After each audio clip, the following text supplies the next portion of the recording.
যে স্বপ্নের জন্য শিক্ষার্থীরা আন্দোলন করেছেন তা পূরণে সবাইকে একযোগে কাজ করার আহ্বান জানিয়েছেন প্রধান উপদেষ্টা ডক্টর মোহাম্মদ ইউনূস। সকালে প্রধান উপদেষ্টার কার্যালয়ে শিক্ষার্থীদের সাথে মতবিনিময় অনুষ্ঠানে তিনি শিক্ষার্থীদের সতর্ক করে বলেন, ক্ষমতাচ্যুতরা অশান্তি সৃষ্টির চেষ্টা চালিয়ে যাবে।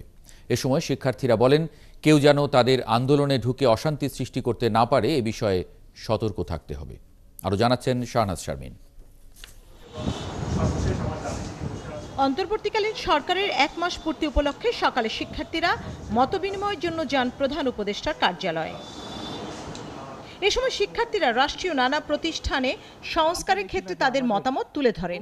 বলেন, কেউ যেন তাদের আন্দোলনে ঢুকে অশান্তি সৃষ্টি করতে না পারে এ বিষয়ে সতর্ক থাকতে হবে। হাজার হাজার কোটি টাকা পাচার থেকে মেধা পাচার আরো বেশি ভয়ঙ্কর।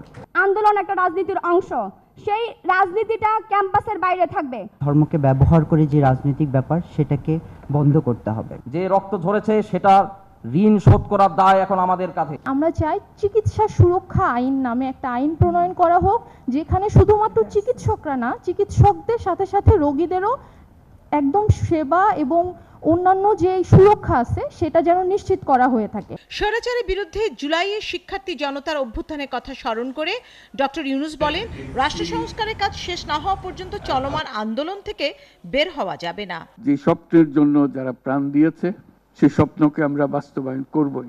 এটার থেকে আমাদের বেরিয়ে যাবার কোনো উপায় নেই। আমাদের প্রতিজ্ঞা রইল আমরা এটা করব। আমরা নতুন বাংলাদেশের অফিস এটা করেছি।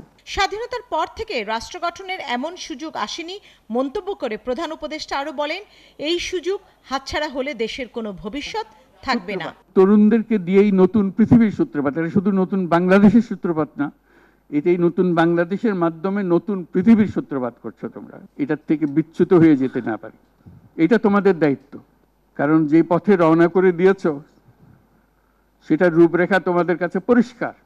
আমরা হয়তো কিছুটা বুঝেছি, কিছুটা অন্যভাবে বুঝেছি, এরকম যেন না হয়। তোমাদের ঠিকভাবে যে স্বপ্ন তোমরা দেখেছো সেই স্বপ্নটা যেন আমরা আমাদের সাধ্যমতো রূপ দিতে পারি। প্রধান উপদেষ্টা বলেন, দেশকে এমনভাবে গড়তে হবে যাতে বিশ্বে বাংলাদেশ একটি সম্মানিত রাষ্ট্রে পরিণত হয়। শাহনাজ শারমিন, 71, ঢাকা।